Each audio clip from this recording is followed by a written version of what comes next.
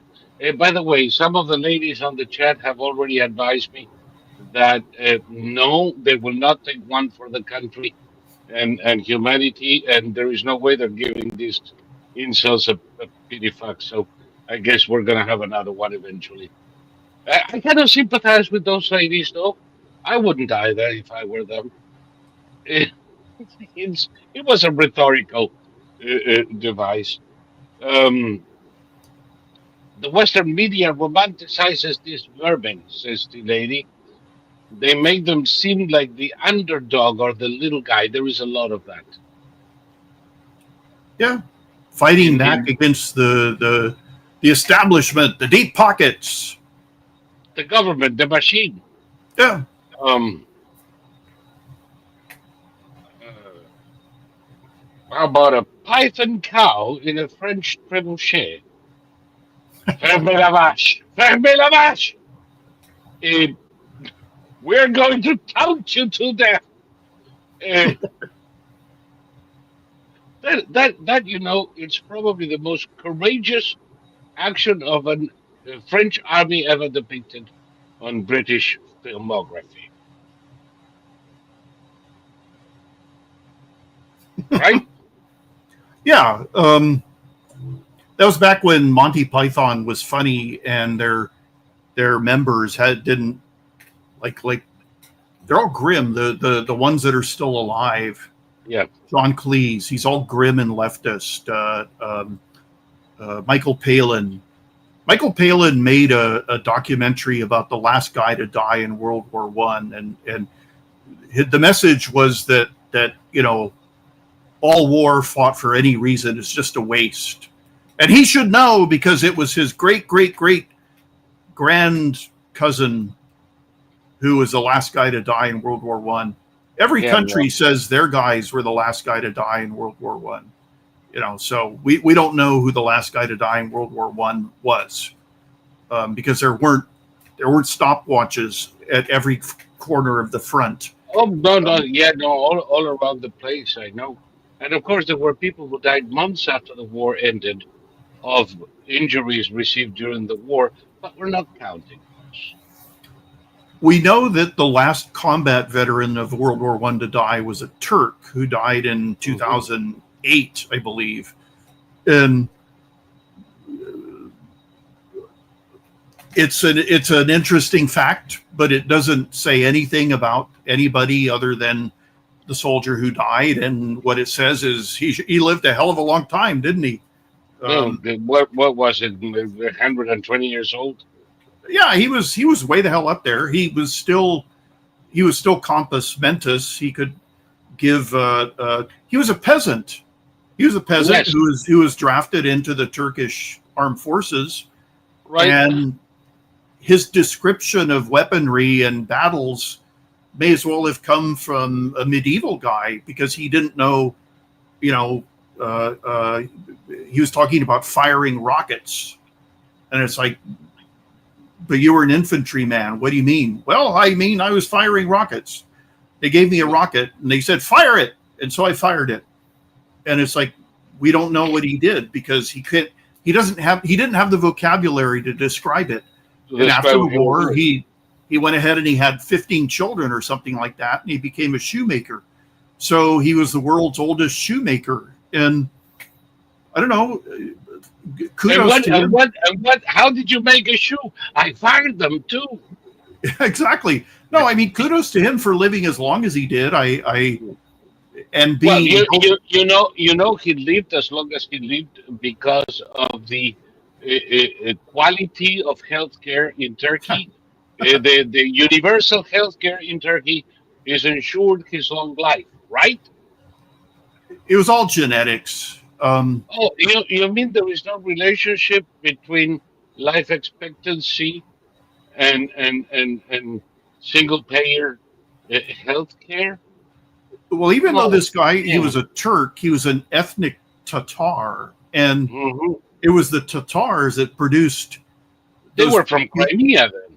Exactly. He was a second generation Crimean. Okay, the Crimean War was against the Turks, right? Yes. Right. So his relatives, his ancestors, whatever, his father fought in the Crimean War, and then he ended up in Turkey somehow as a peasant, and then he fought in World War I, and then he became a shoemaker and had 15 kids, and that's why he lived that long. Well, every now and then Erdogan would bring him out and show him off as, what do you call it? The symbol of Turkish prowess. Look at him. He's still hale and hearty at 102. Alas, of Ottoman prowess, and they lost. Exactly. Did you see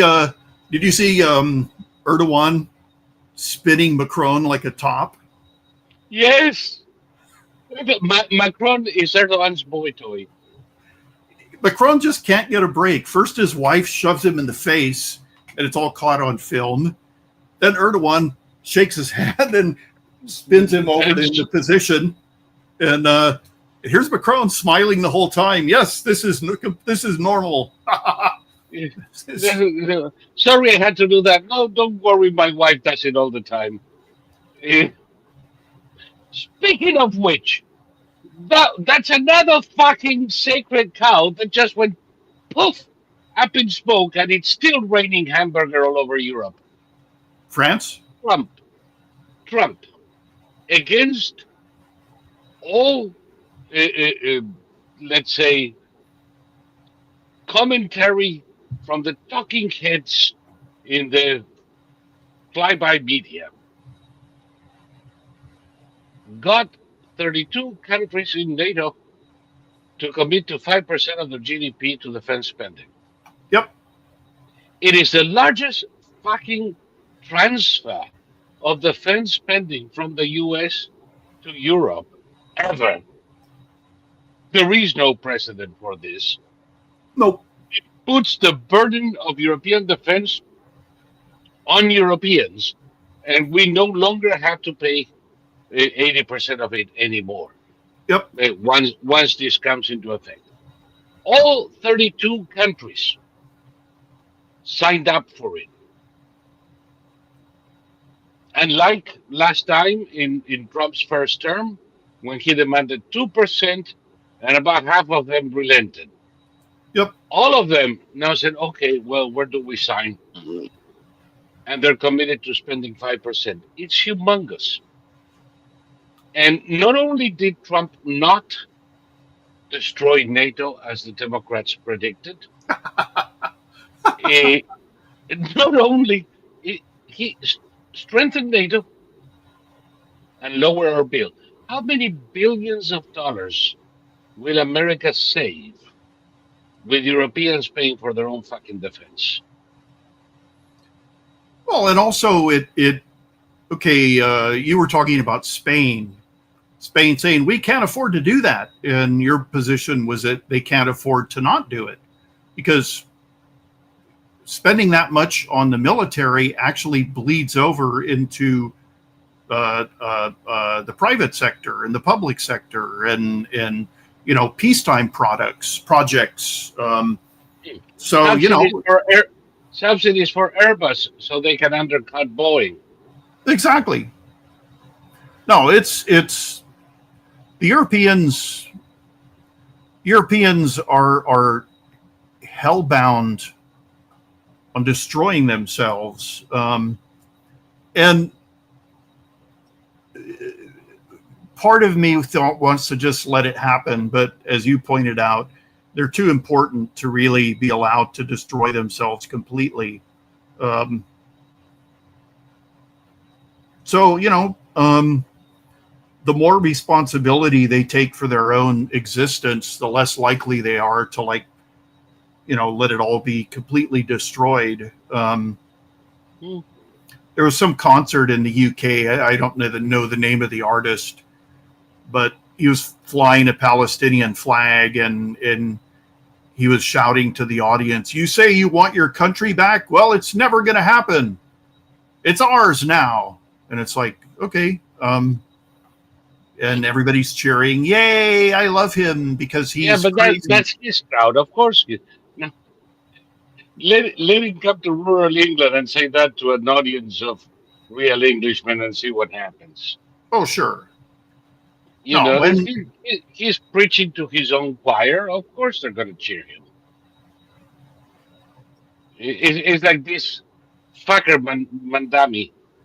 Why doesn't he come with globalize the Intifada to my town?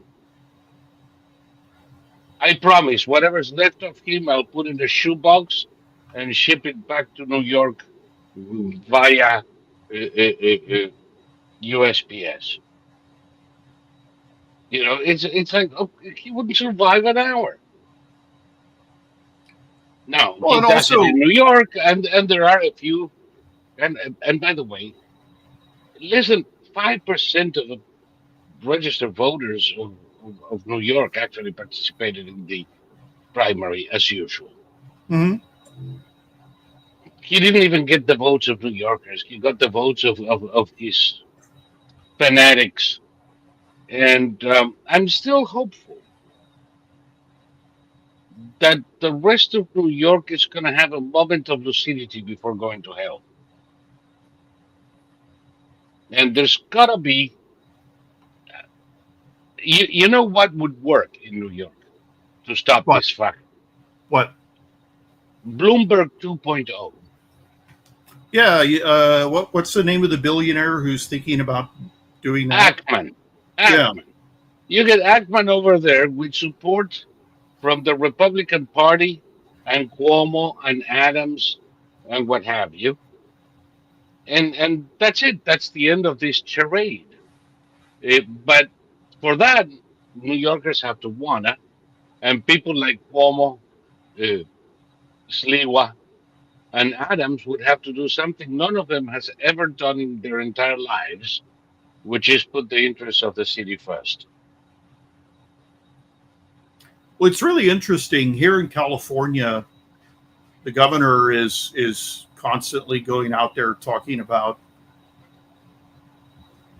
how Trump is committing atrocities against the illegals, and not enough. Well, the protests are small in comparison to everything they've been in the past. They're very small, and they're getting smaller in size. I saw a video from Portland because the rest are already deported. Yeah, exactly. No, I saw a video in Portland, and it was about 12 Antifa, and one of them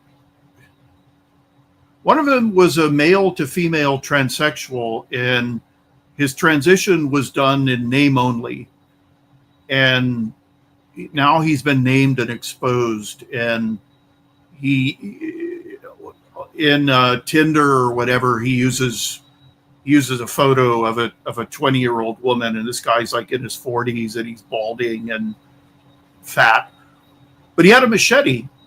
And so they were at the ICE facility, and it was ICE agents, the uniformed ICE agents, not the huge giants that go out and drag people into the cars, but the second tier. And they had their paintball guns and their tasers. And there was one U.S. Marine with them. And so they tased this guy, and he fell like a tree and rolled into the gutter. And the Antifa guys attacked, and they were holding instead of traffic cones. Have you noticed sometimes they set up this thick yellow? It's like a sandwich board, and it's set up in the street. It's triangular, and you could open and close it, and it's made of pretty heavy duty yellow plastic. So they were holding those as shields and trying to push the ICE agents. And the Marine just came out, and he had his own shield, and he had a big, huge club, and he just went kaboom, and they all went flying. And there was a woman who was filming and shrieking, "What the fuck? What the fuck?" And he pointed his baton at her, and she immediately started screeching, "I'm sorry, I'm sorry, I'm sorry." And it's like, wow. I'm out of here. She's so well trained. And I noticed nobody was throwing rocks at ICE. Nobody was throwing Molotov cocktails. They're afraid because of the Marines and the National Guard and the ICE. ICE has its own special forces. And frankly, because of Pambondi. And there's that too. A lot of people criticize because they're assholes. But she charges them with federal crimes. You throw a Molotov, bingo. There you go. Federal charge. Nobody's getting you out of this one. Yeah. You can call Kakala Harris to make bail for you all you want. You're still going in. This is what I have to tell you. When somebody posted an article in which the lead singer of a group called Jumpsuit Apparatus, whatever the fuck that is, said he didn't want Christians or Trump supporters at the concerts. Listen, we never heard of the fucker anyway. He doesn't have any now. He never will. Who cares? Let me see. You're into music. Jumpsuit Apparatus. What kind of fucking apparatus is this, idiot? Oh, gosh.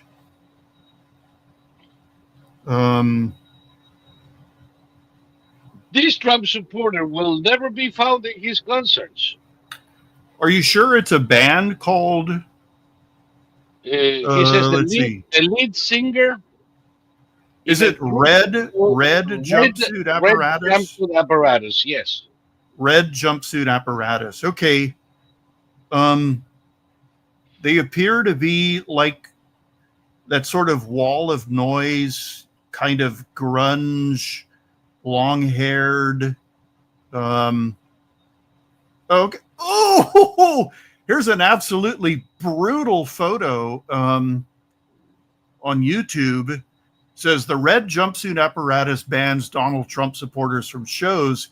And it shows this guy who looks older than Donald Trump, and he's in the band. And nobody knows who the fuck he is. Well, he's all dressed up like a kid. He's wearing his little cap and his dark glasses, and he's this ancient creature. He literally looks older than Donald Trump. Debbie's right. She says that he's got pedo vibes. Yeah, it's an old man dressed like a kid. Okay, all their videos, it says 16 years ago, 14 years ago. So my guess is they were a big deal like almost 20 years ago. And they're desperately trying to get somebody to a concert, so they ban Trump supporters trying to get the Antifa types. How would you determine that someone is a Trump supporter? You don't. The whole thing is an exercise in banality. Yeah. Uh, but the point is, number one, I don't think any of us would ever be caught dead in a concert of a has no, not a has been, a never's been uh, dressed like a kid. Uh, no, I don't think would ever go there. But the bull has never been wants to attract the the lefty crowd. So by banning Trump supporters and Christians, he's expecting to get some notoriety and get the word out and get some support from the company. Well, Fuck it.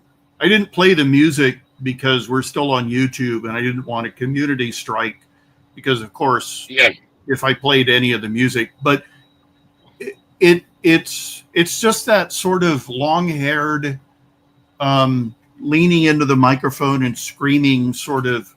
And my guess it's that weird wall of sound, that wall of guitar, yeah. corporate music that was so big for so long, and you had all these bands like Nickelback and just playing this crud that bore no sense of originality and Cookie cutter shit. yeah, I mean, I have nothing against, like, I like music as long as it's good, so I have nothing against new music as long as it's good. But when I'm looking at a band and all their videos on YouTube are from 16 years ago, and then suddenly they're in the news, and it shows some guy who looks like he's been dejuiced.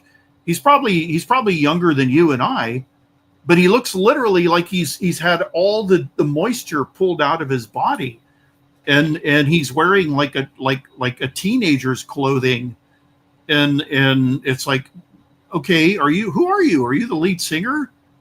16 years and now you look like that? If you go back Ouch. 16 years, I think you showed me a picture of the guy that, what do you call him, the Silver Fox, or he calls himself the Silver Fox or Yeah, something. yeah. My friend Alex. Yes. That picture was about how old it was, probably longer than 16 years, wasn't it? Oh God, the The one two that of you we're are standing. the two of us together. Yeah, you're Uh, standing and he's not silver haired yet. no, that picture is from '95. That Yeah, so 30 years ago, fucking and 30 years ago. you look almost the same today as you did in that picture.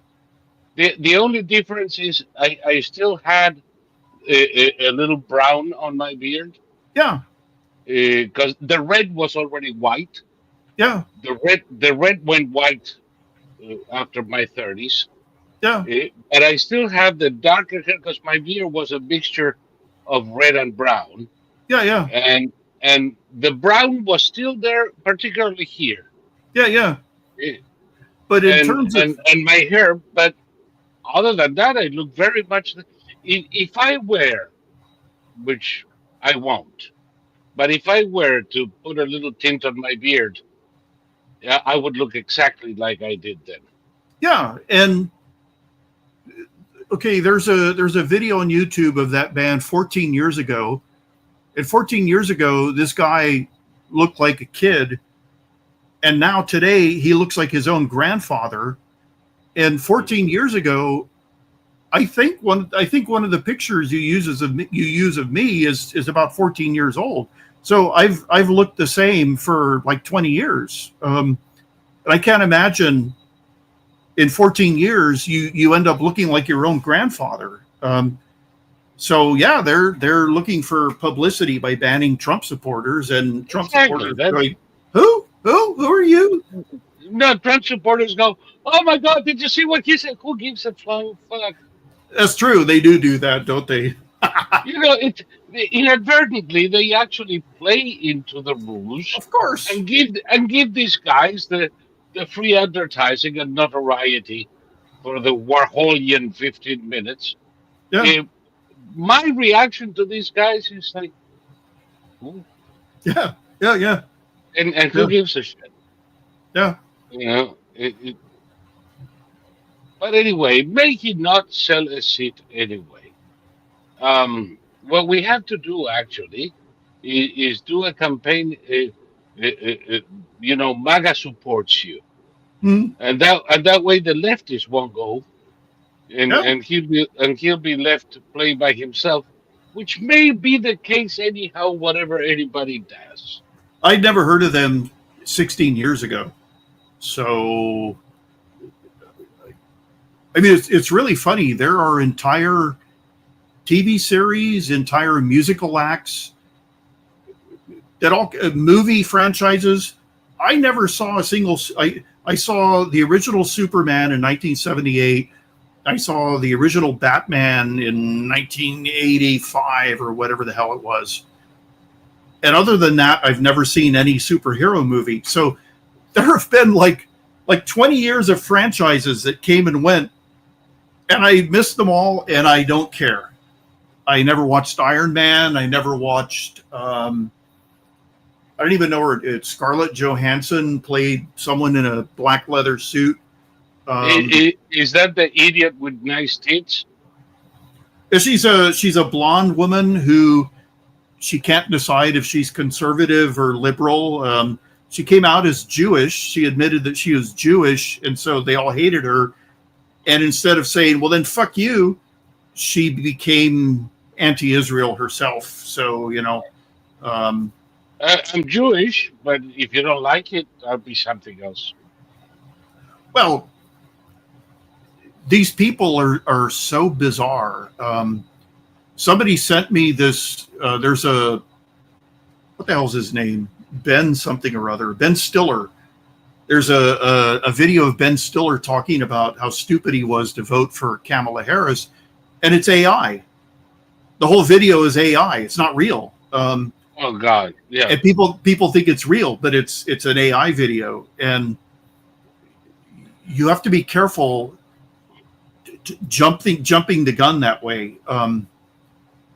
I knew when the word came out that we'd done no damage to Fordo. I knew we'd wiped it out. I wasn't worried. Yep.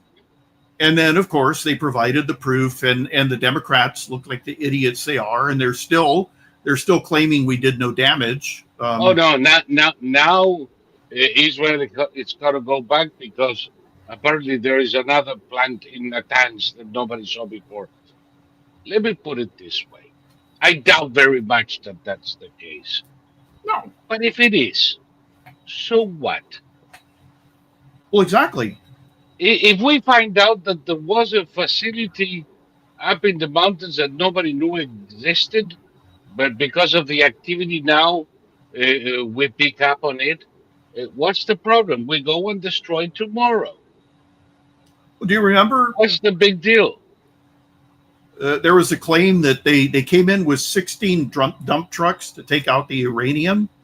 What was it? Sure. 800 pounds of uranium, and you needed 16 No, and trucks. they were carrying the uranium boxes on their shoulders. Yeah. No. By the way, if Iran wanted to move and reach uranium before the bombing, it would have taken it to Fordo. Yeah, exactly. Which they considered the safest fucking bunker that nothing could reach. And after Israel bombed Fordo, Natanz, Isfahan, they couldn't reach the tunnels in Fordo, and that reinforced the belief in the Iranians that was the safest place for them. So if they had moved anything at all, they would have taken it to Fordo and simplified the work for us. The point is that they were in disarray. Israel killed 30 generals in the first day. Simultaneously. They had nobody to give the counterattack orders. They were on their heels from that moment on. There was no time and nobody to carry out that kind of rescue operation of material. It's all bullshit. Also, nobody knew that the American attack was coming. They were expecting if at all, weeks later, because they gave us 2 weeks to negotiate. Yeah. Some Pakistani or somebody was saying that the Americans had cheated because they'd given the Iranians 2 weeks, and then they bombed them in only one day. They Yes. cheated, and it's like, oh, you mean like there's rules in warfare? Oh no, there are rules. Maybe, just fucking maybe, what triggered the earlier attack was Iran telling the U.S. to fuck itself. No, we're not going to have negotiations. There's nothing to negotiate. We don't want to talk to the U.S. Oh, thank you very much. In that case, I'm not waiting. Yeah. You know, if they want to talk about rules, that's the thing. So No. they're all idiots. Father Chris here says that probably those garbage trucks brought the cement for the stupid, useless caps they try to put on the vents. Yeah. Maybe. Yeah. Just maybe they were picking up trash. Who knows? What I do know is they weren't expecting it yet. No. The Israelis had attacked a couple of times, more than once, and couldn't get deep enough. So they thought it was safe. For them, that was the place to take stuff for safekeeping. Do they have any other? I Not remember as deep some as things, not as deep as Fordo, no. but I do remember there were other facilities, labs, Yeah. about 12 of them, and I haven't heard of any of them being bombed yet. Maybe they will be. I'm not worried at all, because what people don't realize is that Trump has all the cards. Trump and Netanyahu together have all the cards in this deck. Well, the And IAEA said that we've essentially destroyed the Iranian nuclear program. So, yes, there are definitely other sites that exist, but it wasn't Yeah. necessary to bomb them. no, and if it turns out that we missed something, which could happen, Sure. intelligence is never 100%. Then we do it later. Maybe we don't do it, the Israelis do it. See, this is another reason why George W. Bush made such a terrible mistake by never defending himself. He left a legacy of people thinking that everything the government says when it comes to war is a lie. Like Right. to this day, they say Bush lied us into war. Bush did no such thing. He did no Never. such thing. That Saddam was trying to get nukes, and Saddam was supporting terrorism. Those were the two reasons we And he did have chemical weapons, and he did have chemical and biological weapons. He used the chemical weapons. We stopped him from using bioweapons, but the point is that nobody lied. Nobody lied.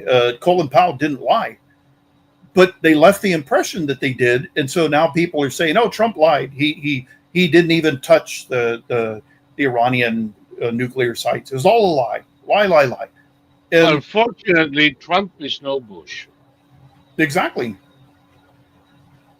Yeah. But yeah, I couldn't be more in agreement. Bush didn't lie about the reason to go to Iraq. No. If anything, he fell short of calling the lie of the media that made it all about weapons of mass destruction, Mhm. when in fact the case for going to Iraq went beyond weapons of mass destruction Absolutely. into Al Qaeda operatives with Iraqi passports around the world, 5,000 of them, payments to suicide bombers in Israel, payments to families of terrorists, all kinds of support for Al Qaeda, Training and Al Qaeda. training at Salman Pak, the training of Al Qaeda operatives to take control of aircraft using box cutters. Wow, amazing, huh? Mhm. That was done 30 miles from Baghdad, for crying out Mhm. fucking loud. So there was a comprehensive set of reasons that after 9/11 made it imperative to take Saddam out, come what may. Mhm. We almost did it without a war, but it was Jacques Chirac who made war inevitable. Mhm. Just just when Saddam was about to request asylum, Chirac sent a letter that there was no way that the UN was going to approve. We intend to veto any move against your country, and I strongly recommend to protect your sovereignty that you revive the nuclear program. Mhm. And that fucker actually believed Chirac and became even more recalcitrant, leaving no other way than the invasion of Iraq, Well, see, this is which, the thing. This is the which thing. ended which ended how many billions per month did we pay from the 90s, actually from 1991 until 2003, to maintain the no-fly zones, to contain Iraq. How many billions did we spend? Oh, And it was it was something astronomical. I can't remember the actual figure, but it's an average 3 billion per month per at that month, something like that. Yeah, in at that in time, in 1992 dollars. right? And we did it only so that French government ministers could fill their pockets by dealing with food for oil vouchers and enrich themselves. Yeah, So yeah. we were wasting taxpayers' dollars to make French corrupt ministers rich. And I didn't hear anybody complaining about that. Now, oh my God, we spent so much in the war. We spent nothing in the war compared to what we did spend before the war and would have spent had the status quo continued. Well, okay, think about this. They said the same thing about Iraq and Iran. They need nukes in order to feel safe. Pakistan made the same argument, and yet Pakistan continues to wage war and finally have its ass handed to itself in war. So having nukes has done nothing for the Pakistanis in terms of providing for their safety. Um, what the Iranian mullahs intended to do with their nukes was to use them. They said so. They said that if I mean, okay, they kept claiming that it was a peaceful program, and they never explained why they had uranium enriched to 60% when they only needed 3%. But Oh, they could justify up to 20. okay, you say up to 20. So they had enriched it up to 60, and going from 60 to 90% is it can happen almost Nothing. overnight. Yeah. So It's logarithmic. The higher you go, the faster you reach the next level. right. October 7th showed Israel that their enemies would do anything. And there's no doubt that it had the Iranians gotten the nukes, at some point they would have nuked Israel, regardless of the cost to themselves. We can see that they never expected the United States to attack the Iranian nuclear sites. My guess is that the Iranians felt that if they destroyed Israel, the world would secretly congratulate them and we would move on because Israel would be gone. And as Anna Kasparian said, Israel is a pain in everyone's ass because they bring nothing to the table. And this is where Anna Kasparian shows her stupidity, despite being a very intelligent person. She's got that blind spot when it comes to Jews. She's a fucking anti-Semite, and Yeah. for her, there is nothing the Jews can do that will satisfy her demands because she hates Jews. Except to die and disappear. Yes. And this is What we need to understand is that there are world leaders out there who are capable of making catastrophic mistakes in judgment, such as Putin. The NATO says that they believe that Putin at some point is going to attack the Baltics because he believes in his little heart of hearts that NATO will not defend the Baltics against a Russian invasion. He believes that. Yeah, with the same strength that he believed Kiev would fall in 3 days, Mhm. and he would be able to put Lukashenko back. Yep. Yep. Before we go too far, Blind Eye is saying Germany and France did really well out of Iraq's weapons of mass destruction. Yes, they did. Mhm. Uh, Germany provided the bunkers and all of the bio and chemical weapons precursors. And France supplied the nuclear technology.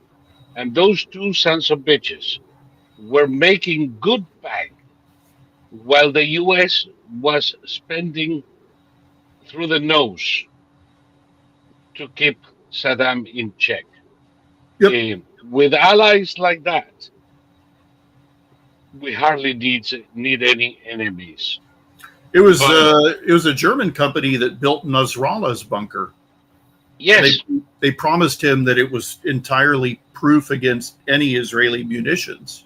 and I guarantee you that the bunkers in Iran also benefited greatly from the same German companies that built the bunkers for Saddam. They have made a thriving industry out of building bunkers for bad assholes. Let me interrupt for just 1 second to let people know uh, there is a new payment system in Odyssey, uh, but I'm too old to know how it works. Apparently, you have to have a crypto wallet, and you make a payment, Oh, and you make a payment with your credit card into your own crypto wallet, and then you transfer the crypto to us, which is then converted back to dollars so we can pay the bills. It looks like too much of a complicated piece of shit, um, but I'm trying to find out if there is a simpler way to do it that I missed. In any case, and for the time being, we keep using quadverum.com/support us, where you can make a one-time contribution or start a monthly contribution, and you can still subscribe to at the Brother Lie. What's going to happen with the VIP room and and the programming that we have for members only? Well, i- if this can be fixed, fine. If it turns out that our members have to now go and renew their subscription only to find a wall of bullshit and how should I put this? Um, Complicated procedures to get there, we might as well make it public and rather than eliminate it and see what happens. But we're going to be discussing that tomorrow at the quad meet. I've taken enough time of this program for that. It was the German pipes that made Hussein's silly super gun. Yeah, remember when we intercepted those huge pipes that had yeah. been fabricated in Germany for Yep. the super gun? It was like the cannon of Navarone. I Yep. mean, really, come on. They couldn't do it with Hitler, so they were trying to do it with Hussein. Oh, Yeah, and he was aiming those. He was going to aim that gun at Israel. yeah, yeah, it's an obsession with that. And the Germans were more than happy to oblige and provide a big can of Navarone uh, to destroy Israel. Really? I mean, It's these fuckers were providing all that Hussein and and um, and the mullahs need to mm, make chemical and nuclear weapons to destroy Israel. I think that the Germans have been gotten out of it scot free yet, unjustly. I think there is a lot of explaining they need to do. And when you think of the cozy relationship between German prime ministers and Russia and Gazprom, and the fact that to this day Germany is one of Russia's first clients, yep. um, no, we need more exposure of these people. But anyway, so remember, guys, quadverum.com/support us. Please buy us a coffee and or subscribe to at the Brother Lie and participate in the spaces on Wednesdays. And having said that, enough of the uh, checking the tree for pennies, and let's go back to the program. Um, Deb says it's sick and demented. They are sick and they are demented. When I think of that Honecker baby of Angela Merkel and what she has done to Europe, it's kind of like the revenge of Erich Honecker, isn't it? Hmm. Mhm. Um,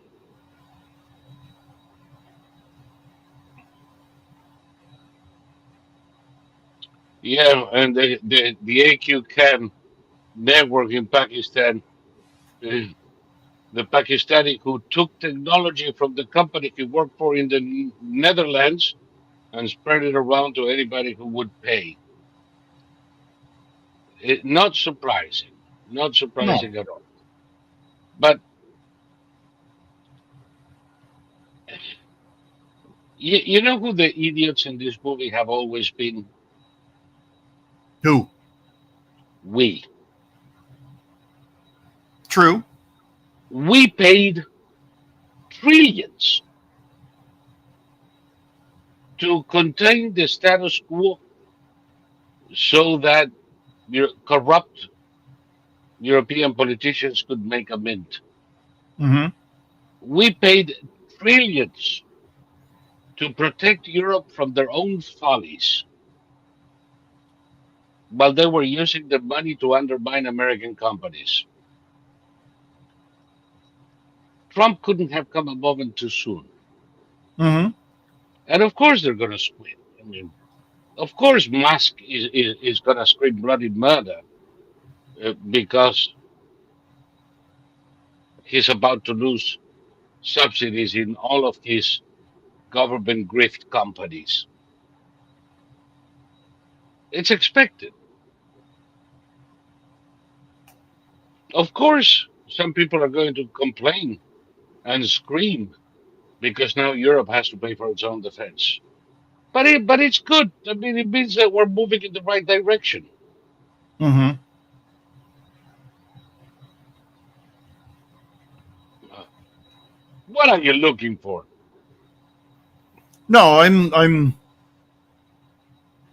every time I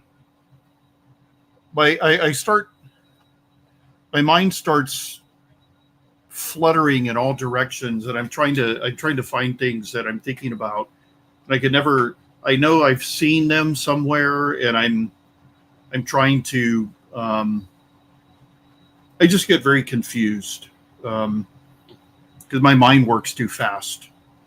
Uh, I don't know. Like I remember things from my childhood, but sometimes they're reversed. They're exactly as I remember them, but they're reversed. Sometimes they're exactly as I remember them, except the clothing is completely different. Um, I saw, there's a new zombie movie out called 28 Years Later, and it's a sequel to the movie called 28 Days Later, which introduced us to the concept of fast zombies. In the past, zombies were always slow and shuffling, and in 28 Days Later, they were maniacal. They ran. Ah! And so this is a sequel made, that movie was made in 2003, and this one's made in 2025. Same director and writer. And the movie ends with the little boy who's saved a baby. The zombies can give birth. So in between being maniacal, they have sex. And they give birth to uninfected babies. So the hero of the story has saved a baby, and he's wandering lost. And he comes across a tribe of people who worship Jimmy Savile. Yeah. So they all wear Adidas jumpsuits. They all have frizzy blonde hair. And this guy was explaining that we misremember things, such as Jimmy Savile. And I thought, how are you going to get yourself out of this mess, young man? You're telling us that we misremembered Jimmy Savile. So are you saying that he was not the most prolific pedophile who ever lived, and who was protected by the British government, and who was protected by the BBC, and who's protected by the National Health System? All of that we're misremembering? So I was just watching this, and I was quite amazed that someone would have the chutzpah to make an argument that we're all misremembering Jimmy Savile. And he's going to tell us the real story of Jimmy Savile in the sequel to this movie, which is, by all accounts, a catastrophic bomb. So I don't know if there's going to be a sequel, but I would just wonder what he was going to tell us about Jimmy Savile, that the truth about Jimmy Savile that we've misremembered. I don't know. I see, this is I come across things like this, and I'm just left saying, I don't know what's happening. I don't know what's wrong with this man. Of all the people in the world to choose, you chose Jimmy Savile. And it's a cult. The movie ends with the introduction of the cult of Jimmy Savile, where they all wear his Adidas jumpsuit, and they all have long, frizzy blonde hair. And the leader of the cult is named Jimmy. Yeah, maybe, just maybe, this explains it.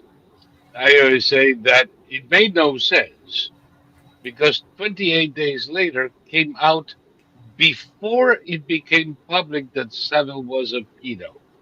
Yeah. Were they all psychic time travelers? I don't know. I don't know any of this. It's okay. It would seem like the producers knew something that we didn't. Well, also, 28 Days Later is a movie that you can't watch twice because it ends with the most grotesque depictions of inhuman violence ever put on screen. And and the guys who made it were trying to make the argument that the uninfected survivors were no better than the infected monsters. And all this moral equivalence shit is so British and so European. And it okay, in the movie 28 Days Later, it's so Brits for Hamas.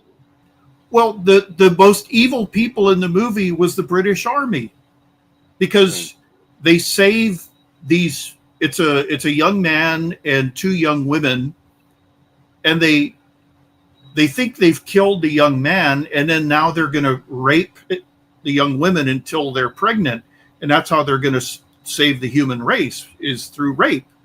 And of course, the hero of the story isn't dead, and he comes back, and he starts inflicting the most grotesquely depicted acts of violence I've ever seen on the screen, and to the point where one of the young women thinks he's become a zombie.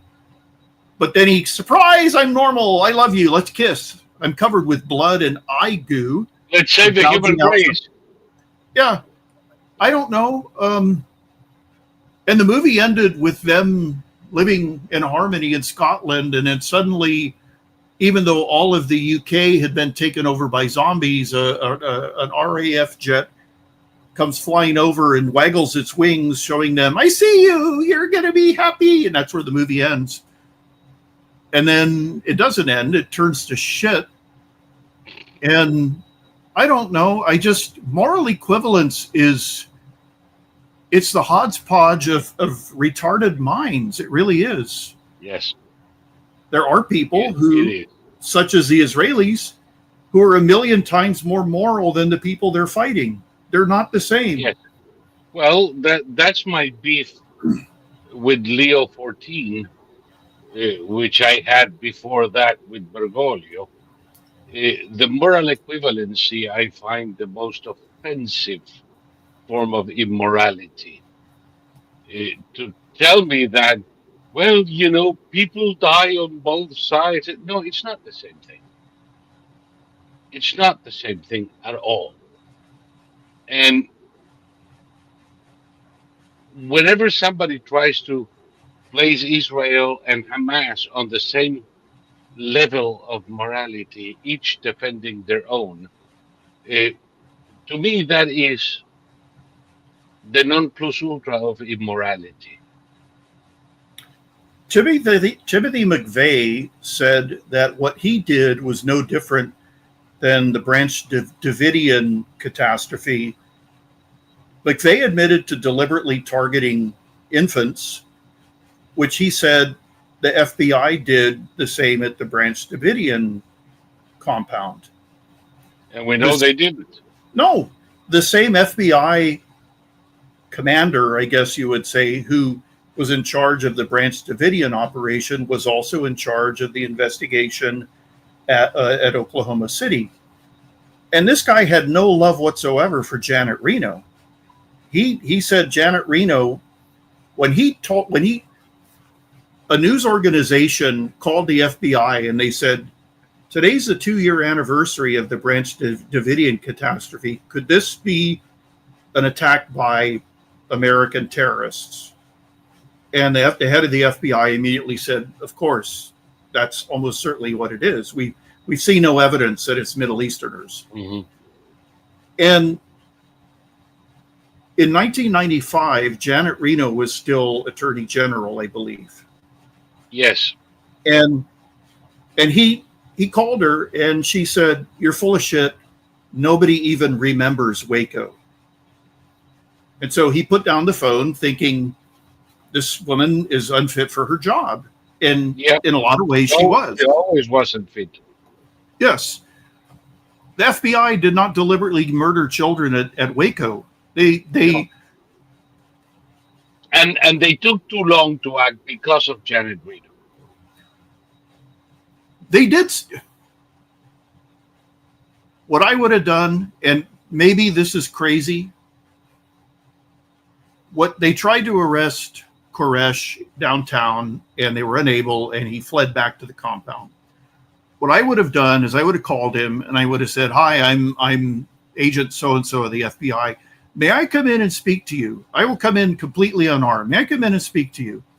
And I would have gone in and I would have spoken to him and let him rant and rave and just tell him, look, David, we came for you because you're stockpiling illegal weapons. You're stockpiling fully automatic weapons without proper license. That's it. So if you allow us to perform our duties, this is basically, we'll see what happens.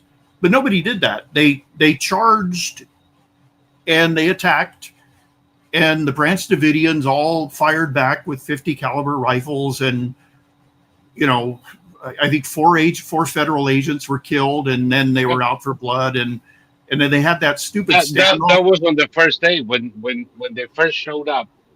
They were received by fire from the Branch Davidians. 4 died, and from that moment on, the siege began.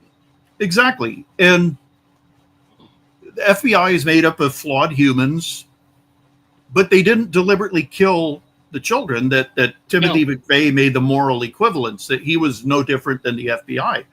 And this moral equivalence has allowed people to justify the most horrendous atrocities ever committed. Well, they do it too. There's a Brad Pitt movie where he's a tank commander. The movie's called Fury. The only people who commit atrocities in that movie are Americans. And the Nazi Waffen SS are the soldiers of honor who don't murder anybody. I mean, and there were people telling me that I should go see this movie. And I did see it. And I said, it was a piece of shit. The Americans were animals, and the Waffen SS were not only as good looking as professional models, they had honor. They didn't commit war crimes. Come on. The Dear Levanger Brigade, it was a charitable organization. Absolutely. Based in Berlin that was particularly dedicated to saving civilians from the worst effects of war. Particularly Jewish.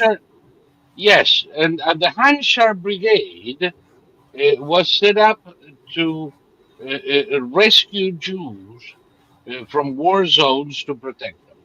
Yep. Well, one of these days they're going to make a movie like that. Yeah. There's no doubt about it. There's no doubt about it. And we've seen that. Saving Private Ryan. After the... But I hated that movie. Oh, so did I. Again, everybody told me I had to see it. I saw it. I hated every second. Yeah. The only people committing war crimes in that movie were Americans. Yes. So, I don't know. I have no patience with Americans who have this pathetic moral equivalence. I hate being American. It's like, there's the door. You can leave. Go become a German. See how you like it.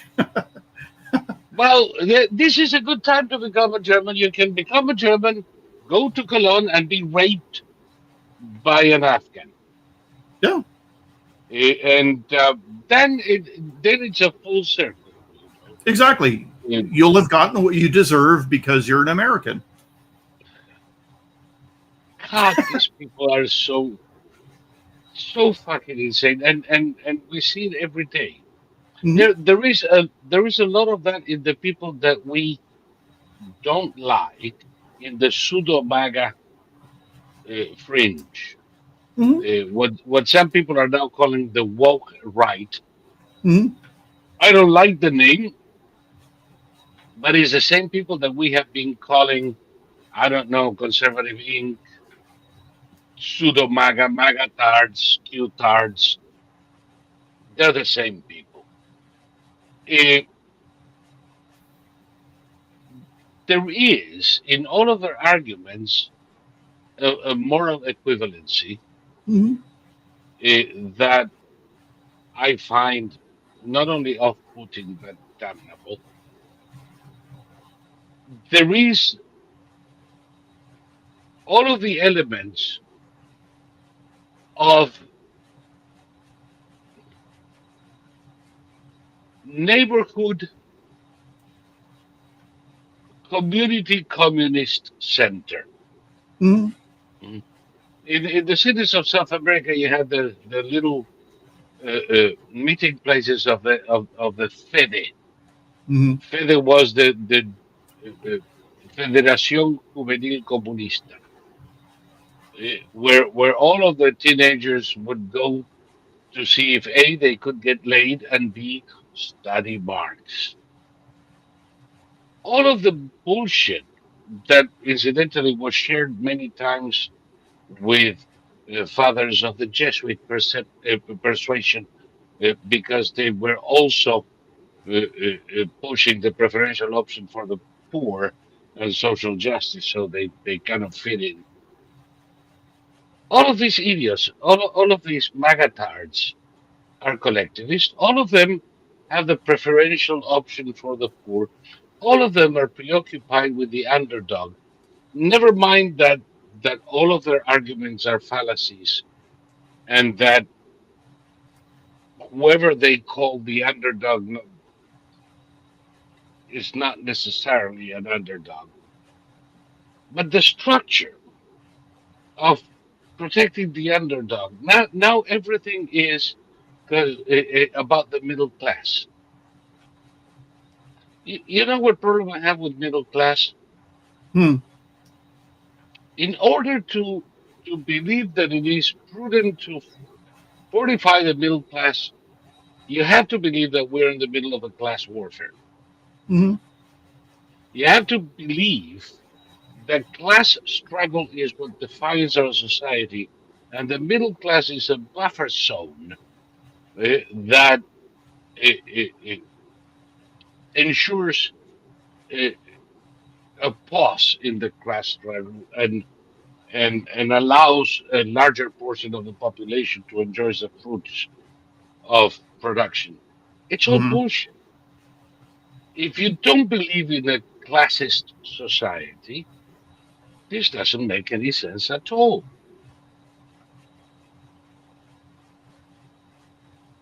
So why are we so preoccupied with the middle class? Well, it's funny you were mentioning, the town square where the communists and meet in the little Latin American. Do you remember in 2023 a plane went down in Colombia and 4 little kids survived for 40 days and they were rescued and they had been living on fruits and bugs and fish in the jungle until they were rescued. Do you remember that happening in 2023? Vaguely, Yeah. it sounds familiar, but I have no recollection directly. I watched the documentary, and this must have really hurt Netflix badly to have to admit something that I could see instantly. Mm. The children and their mother were indigenous people. The mother, the adults in this group speak Spanish and the native language, and the kids learn the native language later. And this documentary was all about how the natives had been mistreated by the Colombians, and they were showing newsreel and all this stuff that bore no relation to what the documentary was supposed to be about. And what happened was the Army Special Forces and the indigenous, the Native Guard, as it's called, they joined forces to find these 4 children, and they found them. And it was the Native Guard that found them, and they took them to the Army, and the Army all had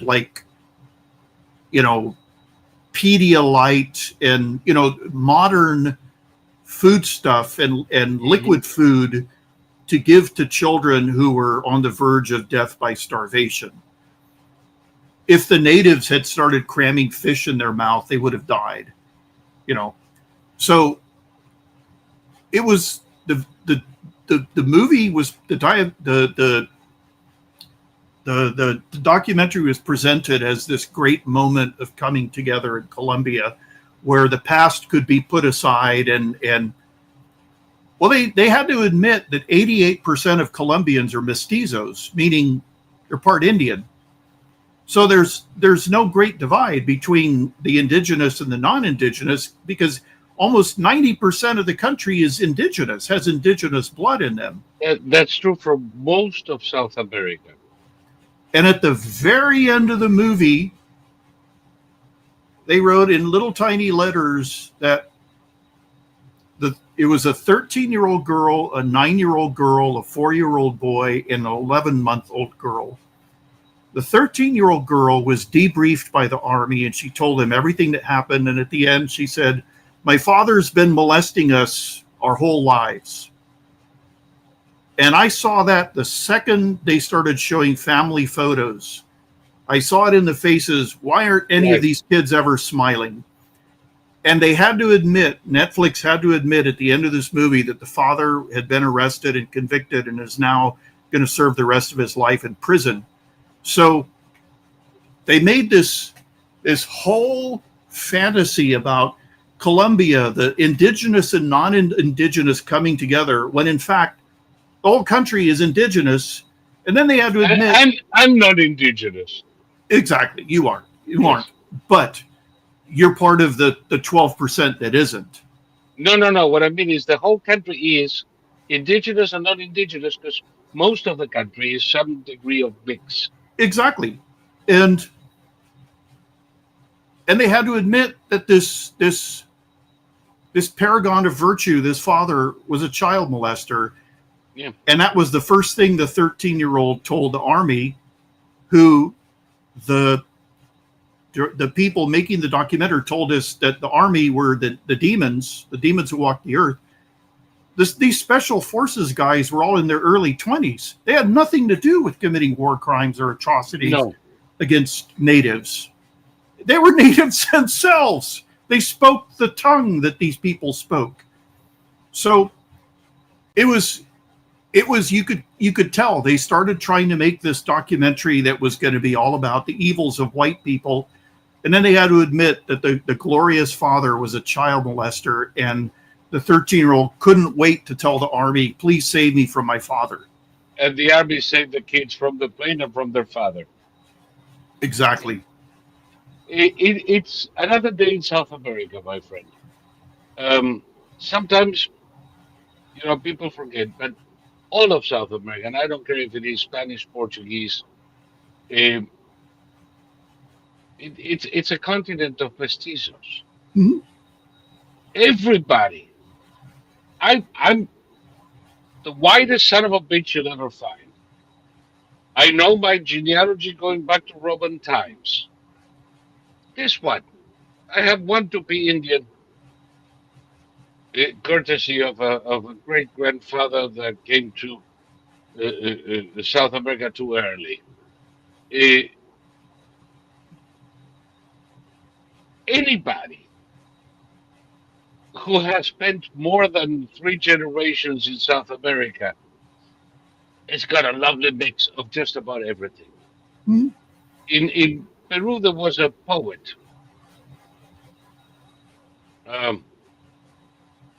Santa Cruz, and he spoke of, and I'm going to say it in Spanish, but you will understand, and maybe later we explain to people what I said.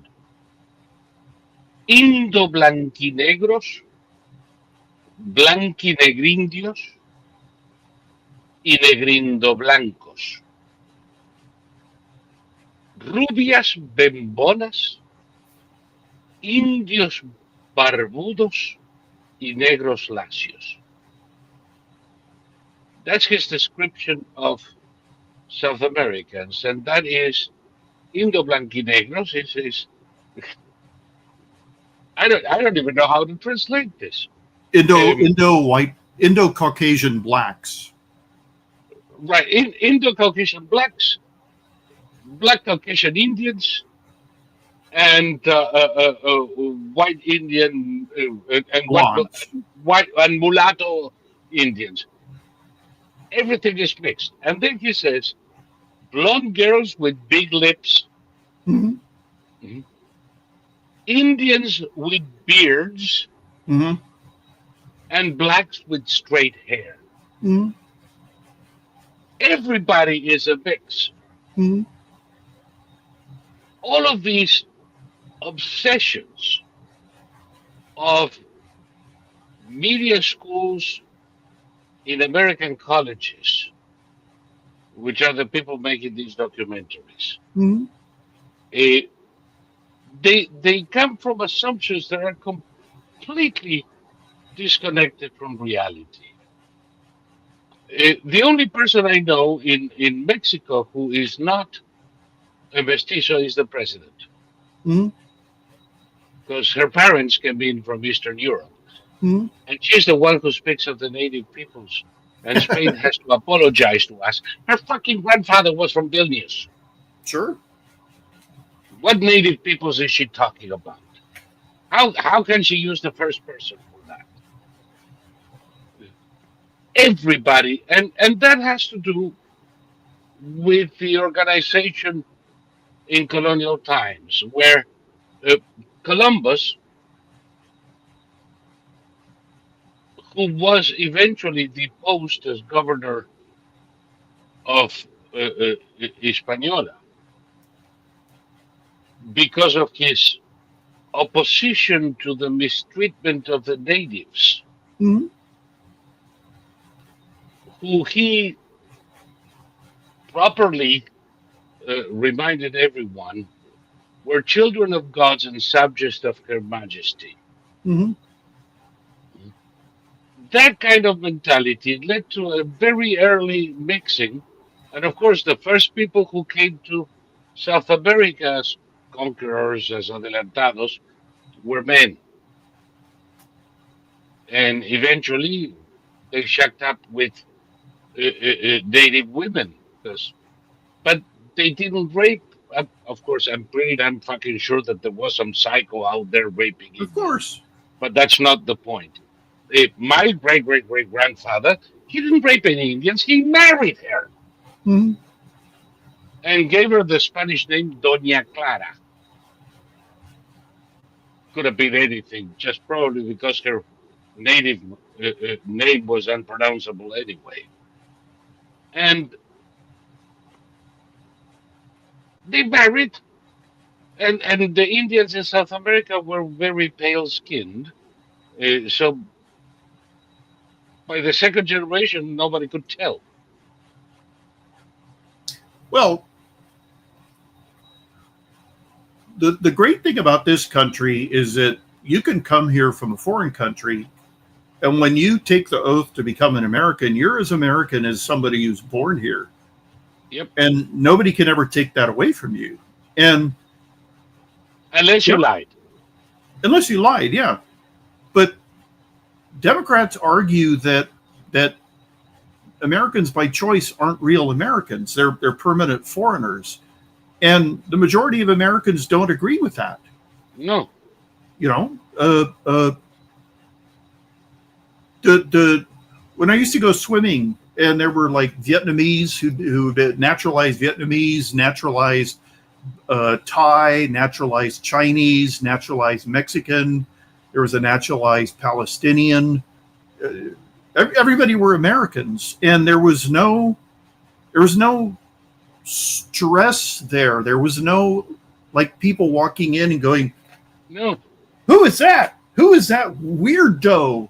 What? He's different." Well, I mean, well, nobody. let me put it this way. All of our founding fathers were naturalized Americans. Of course, of They even course. had to make a provision in the Constitution, since they wrote that the president had to be a natural born citizen. The problem is there were no natural born citizens over 35 years of age at the time because America wasn't old enough. Mhm. And our founding fathers became Americans or were naturalized Americans on Independence Day. And the Constitution said, unless they were already in America on July 4, 1776, at which time they became Americans. So they're naturalized, but they can be elected to the presidency. It's a very interesting thing that people forget that the people who founded this country were not natural born citizens. No, no, Funny thing. and we've been letting non-Americans take advantage of us for too long, and my guess is that birthright citizenship is going to be a thing of the past, um, at least in the form that we know it today, where they have the the pregnant Chinese women come in on a tour, and they all give birth in these barracks, to give birth to their Hotels. American, exactly, their American children, and then they go off, and then someday the American comes back, and he's holding on to his mother's arm, and she's holding on to her husband and their grandparents, and whoosh! Suddenly they're all here, and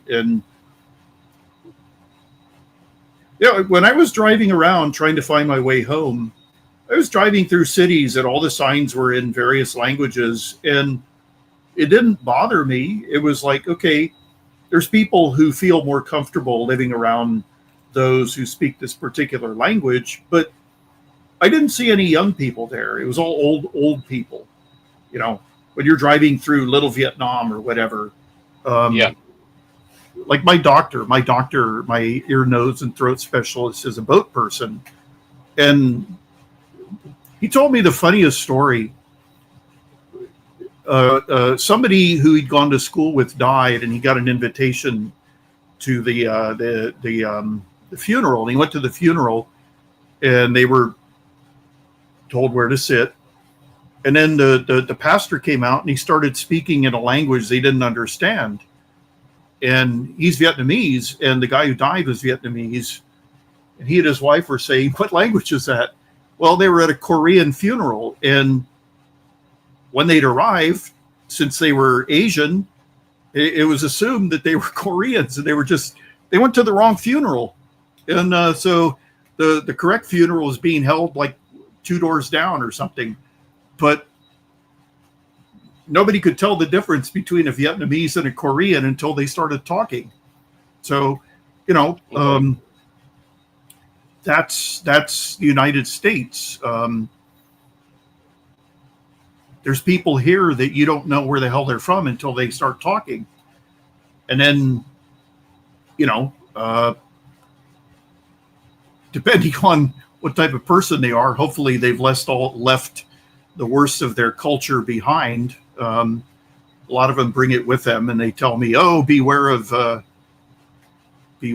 this or that tribe." And it's like I could not recognize them if you pointed them out to me.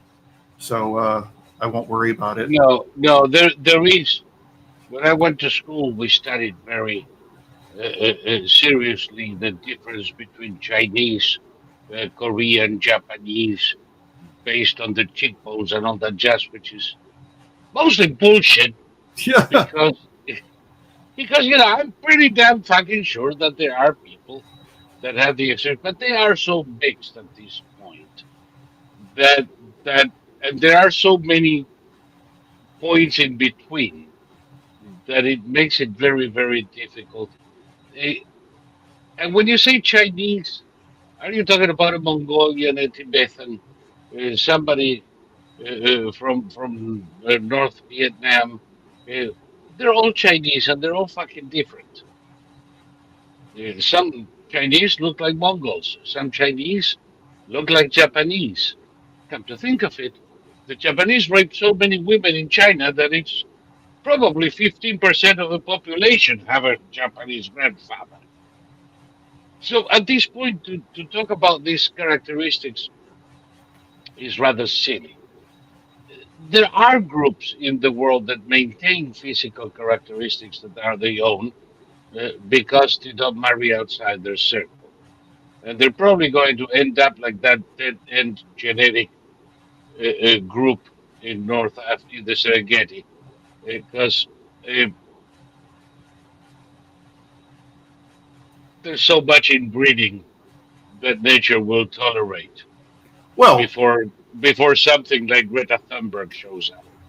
Elizabeth Nietzsche founded Nueva Germania in Paraguay, which Oh was yeah, New Germany, and those fuckers are so interbred that they make most of their money by having geneticists come in and pay to study them. and study them. Yeah. Well, there's another town that some Nazis tried in Brazil. Um, they exaggerated the story in the Children of Brazil Yeah. with the study of twins. Um, I know of more than one community, um, but those are fairly recent. You see, the German communities in Chile, the Nazi communities in Chile, Argentina, Brazil, are 3, 4 generations old. Hmm. Wait until they're 17, Oh fucking yeah, each other. yeah, yeah. It's gonna get really interesting. It's gonna be a world of Greta Thunbergs. Um, there are other groups from Wales in places like Trelew in Patagonia, which at one time they actually proclaimed their own republic. Um, they've been about 7 generations in their little circle, and it's already beginning to show strains. Uh, you know,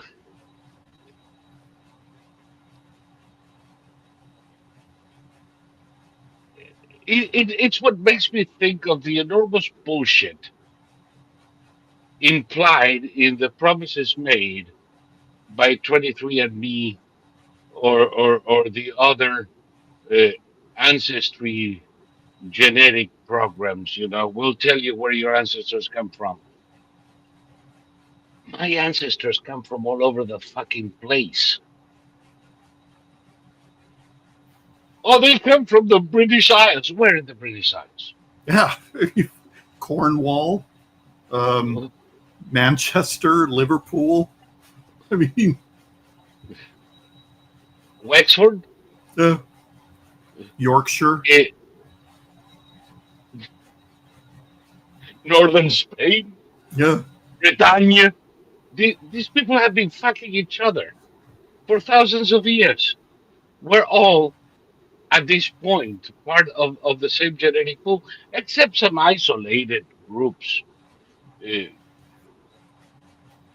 I in, knew in, this in, Jewish girl. in This Jewish Scandinavia. girl.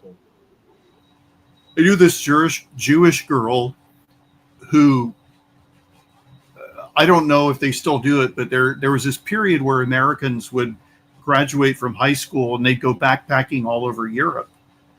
And she was in Austria, and she ended up in this town where every single resident looked like Adolf Hitler. And she got all freaked out. She called it the Valley of the Hitlers. And she took all these photos, and I saw them, and every single person looked like Hitler.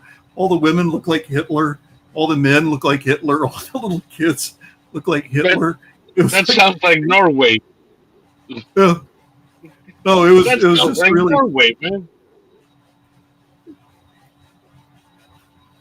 No, I I, mean, I, I, I have to check this. Hold on. Um, apparently, J.D. Vance is going to the Senate to break the tie. oh, for the big beautiful bill. Yeah, which I don't give a shit. Um, yes, there we go. 51-49. Now, finally, we're going to stop bullshitting. Wasn't it going to go back to the House? Well, that depends on the text. If it is identical to the one in the House, it doesn't need to go back to the House. If it is different, it goes to reconciliation, which is not necessarily back to the House. Although, if the House decides that all the process is bullshit and we might as well vote on the Senate bill and approve it as is, we're going to save a lot of time and pass it. It all depends on what's in it. Okay, We're going to so vote tomorrow. did the Senate parliamentarian kill stuff that was that the Senate tried to ram into the No, House version? Is that what happened? no, the parliamentarian was trying to kill provisions that were identical to the House version Oh, because the Democrats don't want it, and she is a rabid fucking Democrat who was put in the position by none other than the unlamented Harry Reid. mm-hmm. Mhm. Now, her position is such that whatever she says is uh, uh, advice, but not mandatory. So The president of the Senate can say, "Fuck all of this shit. I'm not taking your advice. We're gonna vote on the bill as is." Well, see, I don't that's know if another. that is. I don't know if that is what happened. Well, see, But that's another thing that the press lied about. The press said that she had the power to unilaterally remove things from the bill. That's what the press was no, saying. Well, yeah, the power to suggest that it be removed, but whatever she suggests can be overridden by J.D. Vance as president of the Senate. Goodbye, fuck you. And so, and of course, she can be fired tomorrow morning, and the Republican majority vote somebody in as somebody else in as parliamentarian. So that's no big deal. I don't know if they voted on a version that follows her advice or not, because we have to read. I didn't know what version they were going to vote on because I did not want to read it. I read yeah, the yeah, original and that exactly. was enough. Let me know when the dust settles. What I do remember is that in the provision in the version they were going to sign, there are several things that the Democrats only like when they are in power, like the increase in the debt ceiling. And I would go a step further than that. I would have eliminated the debt ceiling.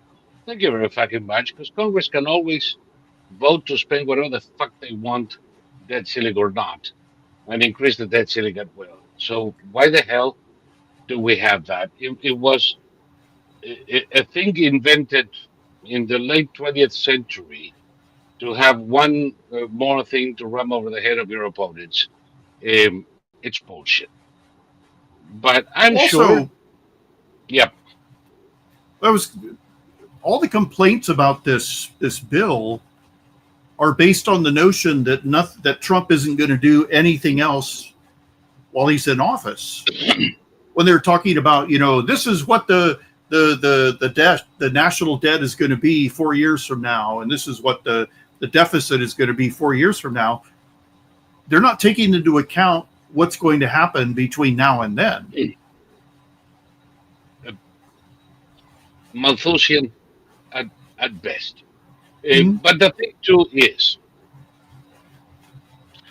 I can almost guarantee you that all things being equal, by 2035,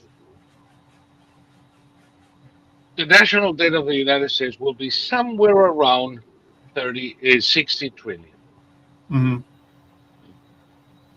And by 2045, it's going to be somewhere around 120 trillion. Because, oh my God, the national debt essentially doubles every 10 years. Everything doubles every 10 years at 2% inflation. The power of compounding. So does the GDP. I don't give a flying fuck what the nominal figure of the national debt is. There are two things that I'm concerned with. Is it foreign or domestic? If we owe 3 trillion euros, we're in trouble. Mhm. If we owe $3 trillion, we're not. Who do we owe the money to? More than half our debt we owe to ourselves. That's an interesting thing. Mhm. It's US bonds that are being held by the Federal Reserve, by the Social Security Trust Fund, by the Treasury, so that all of these interest payments go into the US Treasury. Mhm. Oh boy, what a problem that is. The third thing that that would worry me with this shit is if we went on such a spending spree that all of a sudden that debt, domestic or not, is three times our GDP, 300%. Japan can still function fairly well with 249%. Mhm. Most of Europe is doing bad for other reasons, but they're dead.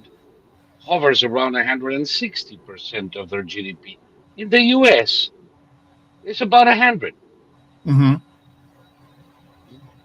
And that is after the nonsense of COVID and the wars and keeping the Middle East contained and paying for Europe's bills. It's still 100% of GDP. You gotta be kidding me. This is no problem. The thing that people don't say, that imbecile Rand Paul is screaming that this bill will increase the debt and spends money. There is not a single provision in the bill that spends a single fucking dime or No. extra. It cuts $1.7 trillion in spending and authorizes 400 billion. So there is a net cut of $1.2 trillion in spending.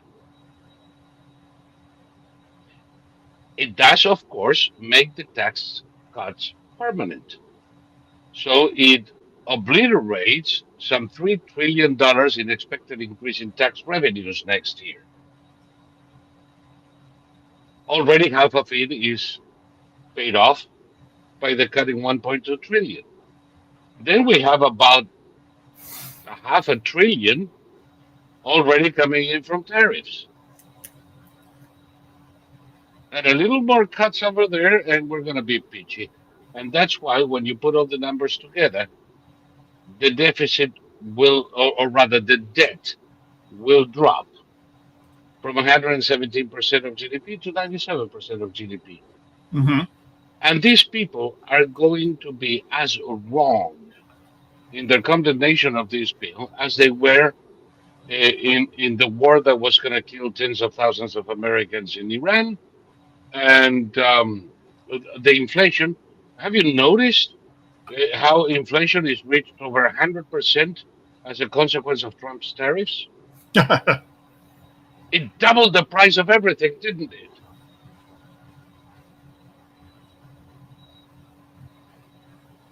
No, and China, China, people importing from China are paying 55% tariffs. I don't see any problem there. no.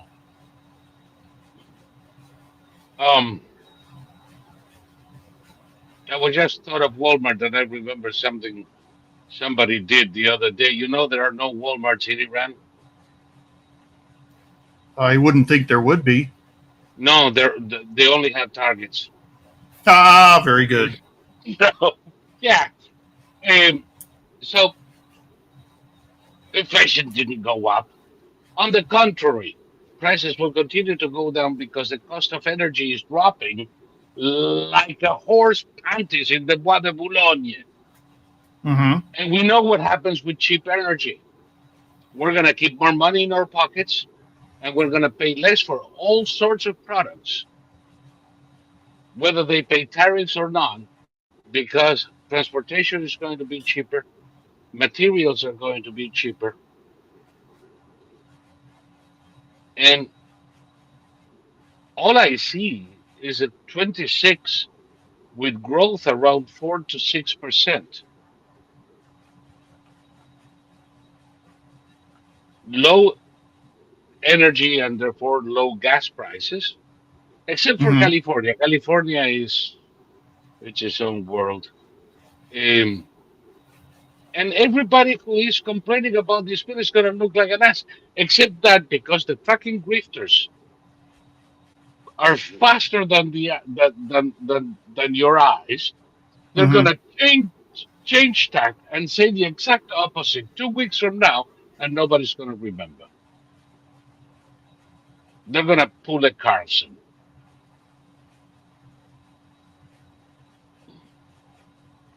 God, these people. JD was going to bring the tie. Maybe, well, 51 to 49 doesn't look like JD needed to break the tie. Um,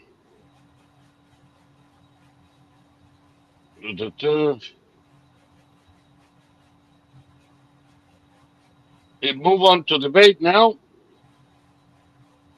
We'll see if Schumer is really going to have the whole bill read Uh, oh, who gives a shit? Murkowski voted for it after all. If they're moving to the bench, she voted for cloture and not necessarily for the bill. But yeah, you have no idea how many are going to fall into line now. Um, Barry Cunningham on YouTube has a live feed from the Senate or or House on this bill right now. God, that's like watching paint dry or flies fuck. Would you, Thomas, waste 15 minutes of your life watching the proceedings in the Senate No, for this thing? There's no fucking no, way. Nobody can force me to do this. no. Nobody can force. Wake me up when they vote. I know how it's gonna end anyway, and it's gonna end with this bill being passed with minor modifications, if at all. Um. Ooh. Yeah, there is a reason I'm not on YouTube. What's that? Oh, I'm not going. I'll show you later because I'm not going to.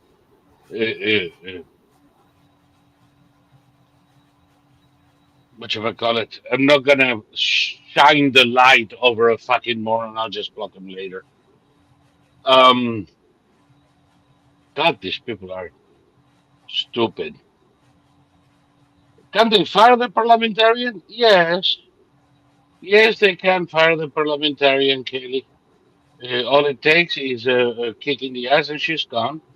And then they elect another one. It's no big deal. Um, they can also ignore the parliamentarian. So it makes no difference, really. It makes no difference. You can fire the bitch, you can ignore the bitch. Either way, the bitch has no influence on what happens. Um, and I don't believe that Republicans should cede a single point. If they do, it's a mistake because they have the votes to pass this thing, Mm-hmm. despite the two or three recalcitrant morons who, by the way, if a certain pressure is properly applied to their genitals, they will vote for anything. Sure. I guarantee you. Uh,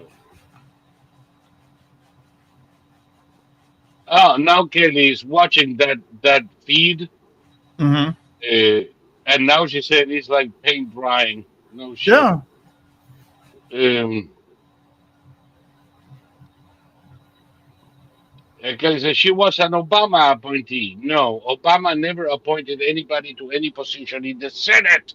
The Senate is a different branch of government for crying out fucking loud. She is a Harry Reid appointee when Harry Reid was a majority leader. Big difference. Big difference. We're having Civics 101 every night. Okay. We're at almost the 3 hours, Thomas. Okay. Is there any sacred cow we didn't touch on? Um, I think we touched on Ukraine. Yeah. Mhm. I think we touched on everything. Everything Okay. we were going to talk about. I think we nailed it. All right. In which case, let me just remind everybody, we still don't have any other source of income except for whatever you guys decide to throw our way by way of a coffee or a half a coffee. And you can do that by making a donation at quadverum.com/support us, either a one-time donation or a monthly donation if you are so generous. Maybe, cup of coffee a month will do. And if that doesn't work, a half a cup of coffee a month in a subscription to at the Brother Lie on X. It will also help. All the money goes to maintain our uh, channels and SQV. So thank you so much, folks. I don't have anything else except tomorrow, um, quad meet at 10:30 p.m. and um, Tuesday VIP room at um, 9:30 p.m. And depending on what happens with the current situation with Odyssey, we may open the VIP room until we resolve the problem, or if people are still uh, subscribed, keep it there for a while longer. But we're gonna make that decision tomorrow after you guys check and see what happens. And with that, I'm done. Thomas, do you have a last word for us? Picaroon. Picaroon? I love that word. God, I was wondering, every now and then you pick something that I really like. Thank you so much, my friend. And I'll see you next week. And the rest of you, I hope to see you tomorrow. Good night.